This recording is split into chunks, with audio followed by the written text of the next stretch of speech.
اور میں اس لیے متاثر ہوا کہ 1963 میرا ڈیٹ آف برتھ ہے، میرا میں نے ایئر آف پیدائش ہے، تو اس لیے میں ریلیٹ کرتا ہوں کہ وہ سینیگال جب پیدا ہوا اس دن 26 ربیع پیدا ہوا۔ اور دوسری بات یہ ہے کہ 1969 میں اس کے بعد باضابطہ جب افسانہ لکھنا شروع کیا انہوں نے، تو جو ان کا افسانہ باضابطہ اس معلوم ہے کہ ان کا وہ افسانہ اب وہ اترنے والا جو ان کا پہلا مجموعہ تھا اس میں وہ شامل ہے، کیونکہ 1963 میں جو افسانہ لکھا تھا انہوں نے وہ تو اس کا کوئی پتہ نہیں ملتا ہے، وہ جسٹ ایسے ہی بات تھی۔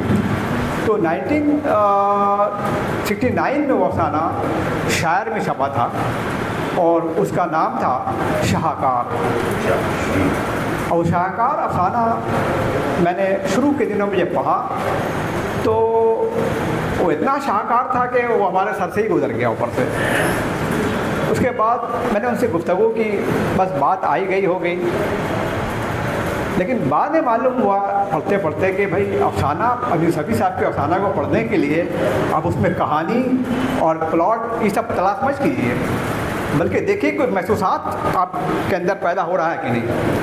پڑھنے کے بعد میں اگر محسوسات پیدا ہو رہا ہے، جس طرح سے نظم کو پڑھتے ہیں ہم، شاعری کو پڑھتے ہیں، اور محسوسات جب پیدا ہوتا ہے تو وہ محسوسات پیدا ہوتا ہے کہ نہیں آتا۔ ان دنوں کے افسانے جو تھے تو شاہکار پڑھنے کے بعد محسوسات تو پیدا ہوا کہ بھائی ایک پینٹر ہے، ستنام سنگھ نام تھا اس کا، وہ اس کو ایک پینٹنگ بنانا ہے، ایسا پینٹنگ ہو جو وقت سے ماورا ہو، زمان و مکان سے ماورا ہو، وقت سے آزاد ہو، تبھی وہ شاہکار کہلائے گا۔ اور اس کے بنانے کے چکر میں وہ آدمی کیا مصیبت نے اٹھایا، اور وہ سردی کی رات میں اور کیا جب لوگ جو ہے وہ اپنے کمبل اور رضائی میں گھسے پڑے تھے، وہ بیچارہ گھوم کر رہا تھا شاہکار بنانے کے لیے۔ تو وہ پینٹنگ کا معاملہ تھا، کس طرح سے پینٹنگ، وہ کینوس تھا، سفید کینوس تھا، اس میں رنگ کس طرح بھرا جائے۔ میرے ذہن میں وہ افسانہ بہت دن تک ہانٹ کرتا رہا۔ ہمارے درمیان ایک ایسی شخصیت موجود ہے جو شعر و ادب سے ان کا بڑا گہرا انسلاک ہے، اور اس کے وجود میں داخل ہو کر کے وہ گوہر آبدار نکالنے کے فن پر دسترس رکھتے ہیں۔ میری مراد اس عہد کے معتبر ناقد جناب ڈاکٹر خواجہ نسیم اختر صاحب سے کہ وہ آئیں اور اپنے خیالات کا اظہار کریں۔ جناب ڈاکٹر خواجہ نسیم اختر۔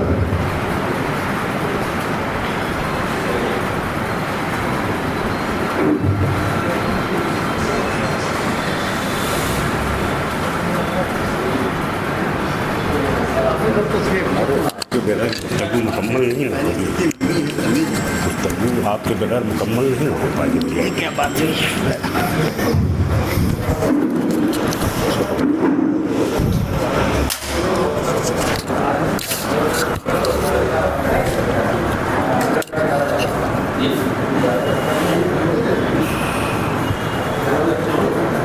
اسٹیج پر بیٹھے اکابرین، آواز جائے، اگر آواز نہیں جائے گی تو بولیے گا، کیونکہ ہم لوگ کو سننے میں تکلیف ہو رہی تھی۔ اور خواتین و حضرات،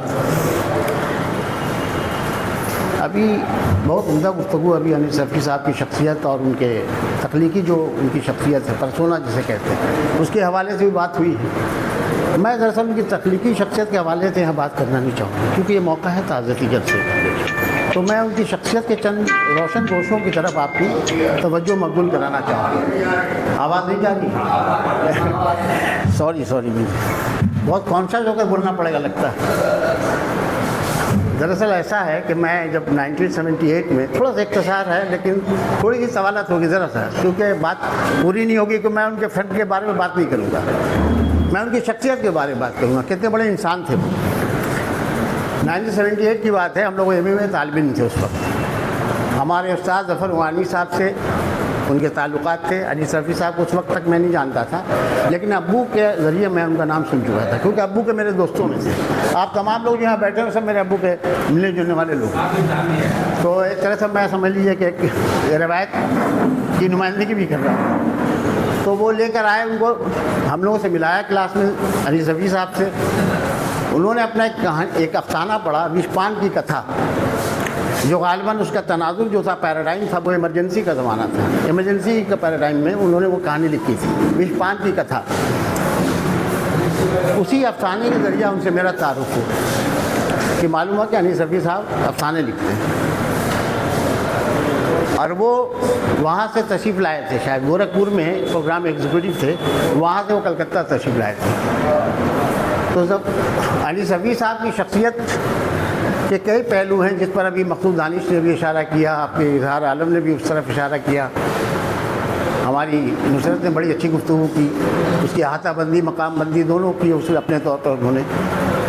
انیس رفیع صاحب کے سلسلے میں دو باتیں کہنا چاہتا ہوں. میری ان سے بہت انٹلیکچوئل پارلیج جسے کہتے ہیں, دانشورانہ گفتگو مجھے میری ان سے زیادہ ہوتی تھی, کیونکہ بیسیکلی وہ بنگال میں ایک دانشور تھے. صاحب بصیرت تو بہت کم لوگ ہیں ہمارے نا, صاحبان بصیرت, وہ صاحب بصیرت تھے. انہیں بہت سی باتوں کا علم ہوتا تھا, صرف یہ نہیں کہ پولیٹیکل سائنس کے ہونے کی وجہ سے ان کا پولیٹیکل اورینٹیشن تو تھا, آئیڈیولوجیکل اورینٹیشن, وہ لیفٹسٹ تھے, لہٰذا اس موضوع پر اکثر باتیں ہوا کرتی تھی. ایک موقع پر مجھ سے ایک بحث ہو گئی, میں وہ اس کی طرف لے جانا چاہتا ہوں. وہ بہت کم لوگوں کو اس بات کا علم ہے, یہاں وہ اس نے کتاب بھی لکھی ہے نصرت نے اس موضوع پر. اشتراکیت اور ترقی پسندی میں جو باریک سا فرق ہے, سٹل جو ڈفرینسز ہے, اس پر میری ان سے علمی بحث ہو گئی, کیونکہ ترقی پسندی اور اشتراکیت میں بہت فرق ہے. اشتراکیت جو ہے ایک آئیڈیولوجیکل کمٹمنٹ کا نام ہے, اور ترقی پسند تو ہر شخص ہے, اس کے لیے اس نظریاتی وابستگی جو ہے آئیڈیولوجیکل کمٹمنٹ کی ضرورت نہیں ہے, وہ ہر شخص کی پسند ہے. اگر وہ فکری طور پر اس کے ڈائنمکس ہیں, اس کی انٹلیکچوئل جو ٹیکسچر ہے اس کا اگر درست ہے اپنی جگہ پر, تو اس کی اپنی بھی وہ ترقی پسند ہوتا ہی ہے. ہر نئے خیالات کا, انوویٹیو آئیڈیاز کا خیر مقدم کرنا ہی ترقی پسندی ہے. اس کا جو ڈیفینیشن ہے وسیع معنوں میں آپ اس کو اس طرح سے لے سکتے ہیں. تو بعد میں انہوں نے اس کا اعتراف کیا. ایک سیمینار میں ہم تھے, ابو ذر ہاشمی بھی تھے, وہ جدید مغرب بنگال میں نہیں مغربی ہندوستان میں عصری حیثیت پر ایک سیمینار تھا ہمارے خودی پوری. تو وہاں میں نے اپنی گفتگو میں, اس وقت میں طالب علم خود تھا, ہم لوگ نوجوان تھے, شروعات تھی, ابتدا تھی زندگی کی لکھنے پڑھنے کی, تو تھوڑا سا وہ انتھوسیزم زیادہ تھا. تو میں نے کسی کا قول نقل کیا تھا کہ اسٹالین کا جب زوال ہوا تو پتہ یہ چلا کہ اس نے, اسٹالین کا جب زوال ہوا تو پتہ چلا کہ اس نے کمیونزم کے آڑ میں بدترین قسم کی شاہی کی.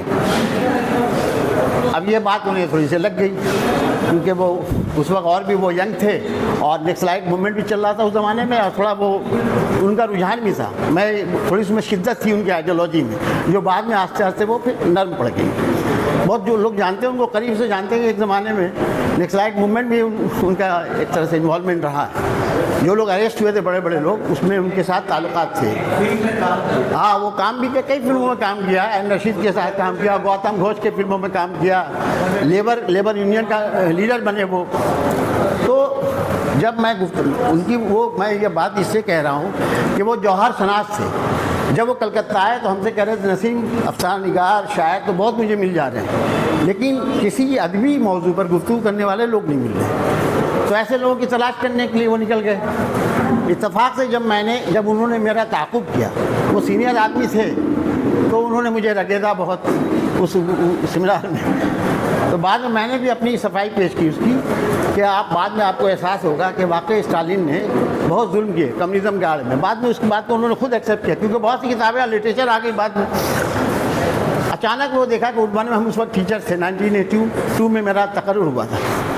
دیکھا کہ وہ ایک ریڈیو کا ایک کانٹریکٹ لے کر میرے پاس آ گیا. تو میں بڑا حیران اور شدر ہوا, کیونکہ اس زمانے میں جو باتیں میں نے کہی تھی وہ جتنی بھی اچھی باتیں تھیں, لیکن لب و لہجے میں تھوڑی تلخی تھی, میری عمر کے حساب سے تھوڑی تلخی تھی. تو میں نے سوچا بجائے انیس رفیع صاحب برا ماننے کی, وہ لے کے کانٹریکٹ چلے آئے میرے پاس ریڈیو سے ایک کانٹریکٹ لے کر چلے آئے وہ میرے پاس. تو میں نے ان سے کہا کہ بھائی میں نے تو آپ کے ساتھ جو آپ کے سوال کا جواب دیا تھا, اس میں میری آپ کی طرح میں نرم آثار تو تھا نہیں, اس وقت میری گفتگو میں نرم آثاری تو تھی نہیں. تو کہا کہ مجھے تمہاری باتیں پسند آئی, اور جس ہمت کے ساتھ تم نے اتنے لوگوں کے درمیان, سالک صاحب تھے, ظفر غانوی صاحب تھے, تمام اساتذہ سینئر تھے کلکتے کے, تو آپ اس عمر میں جس ہمت کے ساتھ, کریج کے ساتھ آپ نے گفتگو کی, یہ بات مجھے پسند آئی, یا مجھے ریڈیو میں ایسے لوگوں کی سخت ضرورت ہے. تو مجھے یاد پڑتا کہ 100 سے زیادہ پروگرام میں وہاں ان کے زیر اہتمام جب وہ ریڈیو میں تھے میں کر چکا ہوں۔ ایک اور بات میں کہہ کے یہاں پہ گفتگو ختم کرنا چاہوں گا، ان کی شخصیت کا ایک اور بہت بڑا پہلو جو میں نے اخلاقیات کیا ہے اس کا میں نے ذکر بھی 50 جگہ کیا۔ ایک بار کیا ہوا کہ وہ خواجہ محمد یوسف صاحب اس وقت لائر تھے، سینئر لائر تھے، جج نہیں ہوئے تھے، اور ایک چاندنی کے وکیل تھے۔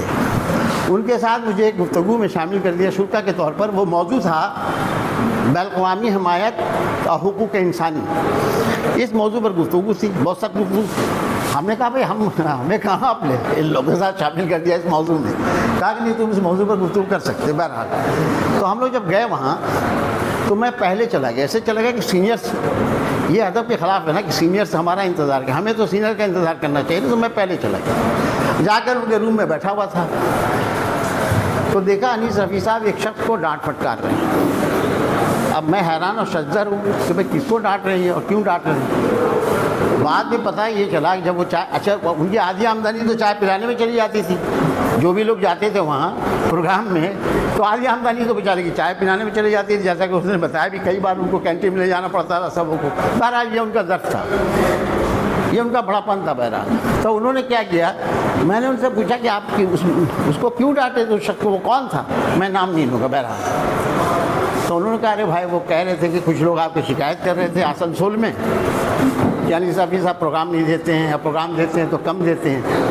تو انہوں نے کہا کہ ارے تم تو اچھے بھلے آگے انسان تھے پہلے، تم نے کون کیا کہہ رہا، میں ایک ایسے منصب پر ہوں، اگر پروگرام دیتا ہوں تبھی لوگ شکایت کریں گے، نہیں دیتا ہوں تب بھی شکایت کریں گے، تو آپ اپنی اخلاقیات کو کیوں بگاڑ رہے ہیں؟ آپ مجھے کیوں، یہ میں اس وقت یہ بات مجھے اتنی اچھی لگی کہ میں نے اس کا ذکر کئی جگہ کیا۔ دیکھیے کچھ لوگ کتابوں میں پڑھتے ہیں، اب کچھ شخصیت آپ کے سامنے پرسونیفائڈ ہوتی ہے، اس سے جو آپ سیکھتے ہیں، اس سے جو ترغیب اور تحریک ملتی ہے وہ دیر پا ہوتی ہے۔ اب رہا سوال جب کہ ان کے افسانوں کے فن پر باتوں کا، تو اظہار نے کہا بھی ہے کہ وہ ایک موقع ایسے نکالیں گے کہ اس موضوع پر سیمینار ہونا چاہیے۔ اب کچھ باتیں ہم جذبات میں کہے جاتے ہیں، جبکہ دیکھیے تنقید کا معاملہ ہے، اس میں معروضیت ہونی چاہیے۔ جذبات تو اچھی چیز ہے لیکن جذباتیت مناسب نہیں ہے۔ آپ علمی معاملات میں جب فکری باتیں کریں گے، فنی باتیں کریں گے، تو آپ کی گفتگو میں معروضیت ہونی چاہیے۔ اگر معروضیت نہیں ہے، آبجیکٹیویٹی نہیں ہے، تو یہ can't do justice with the متن جو ٹیکسٹ آپ کے سامنے ہے اس کے ساتھ جسٹس نہیں کر رہے ہیں۔ رفاقتیں اپنی جگہ ہیں، تعلقات اپنی جگہ ہیں، لیکن ان کے معاملات اپنی جگہ ہیں۔ میں اللہ سے دعا گو ہوں کہ وہ ان کے جنت الفردوس میں انہیں جگہ دے، اور اظہار نے صحیح کہا کہ پسماندگان جو ان کے لواحقین متقلین ہم لوگ سبھی ہیں، سب لوگ ان کے متعلقین لواحقین، لہٰذا اللہ تعالیٰ ہمیں بھی صبر جمیل عطا فرمائے۔ شکریہ۔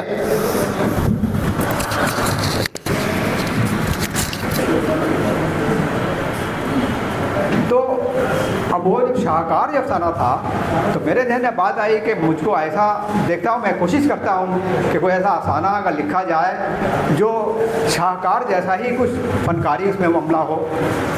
شاہکار افسانہ ان کا بہت بڑا افسانہ نہیں ہے، ان سے بڑے بڑے افسانے لکھے ہیں انہوں نے، لیکن اس افسانے میں جو باتیں جو تھی، جو شاہکار ایک فن پارہ کو جو تخلیق کرنے کے اندر میں جو ایک ان کے اندر جو گھٹن تھا، اس کو وہ محسوس کرنے کی بات تھی، اور اس میں دیکھا گیا کہ اس کو سامنے رکھ کر کے میں نے ایک افسانہ لکھنا شروع کیا، چوتھا فنکار۔ اس میں بھی پورا وہاں پر وہ تھا، پینٹنگ کی بات تھی، یہاں میں نے مجسمہ سازی کی بات کی۔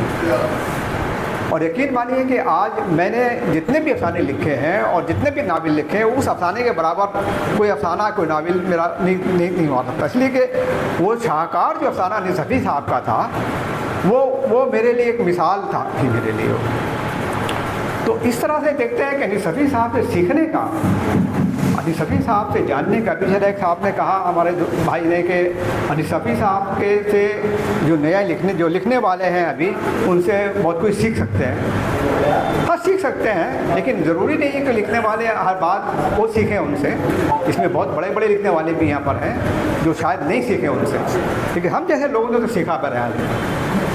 اور اس طرح سے انیس صفی صاحب کے بارے میں ابھی ہمارے مقصود صاحب نے تنقید کی بات کہی، تو یہ تو بہت کنٹروورشل معاملہ ہے، تنقید کی بات جو کہی ہے بھی وہ تو الگ بات ہے وہ، لیکن فکشن کے معاملے میں بہرحال وہ بہت بڑا افسانہ نگار تھے، اور ناول کے لحاظ سے ان کو کہا گیا تھا، بار بار ہم نے ان سے گزارش کرتے تھے ہم لوگ کہ آپ ناول لکھے سر، ناول لکھے سر، لیکن ہو نہیں پایا ان سے۔ لیکن فکشن کے معاملے میں ان کے برابر میرے خیال سے ایسا لگتا ہے کہ ہندوستان کے پورے ہندوستان گیر پیمانے پر ان جیسا فکشن لکھنے والا تکنیکی حساب سے، لکھنے والے تو تکنیکی حساب ان کو جس طرح سے کس موضوع کو لکھنا اور کس تکنیک سے لکھنا اور کس زبان سے لکھنا ہے، یہ چیز کو انہوں نے ان کے اندر بہت اچھی طرح سے وہ جانتے تھے۔ اب وہ ہمارے زمان درمیان نہیں رہے، اور ہمارے آنے والے جتنے بھی نئے لوگ ہیں ان سے سیکھنے کے لیے ہم لوگ بھی سیکھنے کے لیے کوشش کریں گے۔ آصف انیس خان کے بیٹے بھی یہاں موجود ہیں، ناہید تمنا خان، سائقہ خان وغیرہ بھی یہاں موجود ہیں، ان کی بیٹیاں۔ حضرات والا، اب میں بلا تاخیر جناب قمر الدین ملک صاحب سے آپ کو آواز دیتا ہوں کہ وہ آئیں اور اپنے خیالات کا اظہار کریں۔ السلام علیکم۔ آج سب سے پہلے محمد علی لائبریری کے حلیم صاحب کا ممنون ہے، انہوں نے ایسی محفل سجائی ہے جہاں پہ ہم لوگ سارے لوگ انیس صفی صاحب کو یاد کر رہے ہیں، اور یہ بہت ہی ضروری تھا، اس لیے میں دوبارہ حلیم صاحب کو مبارک۔ انیس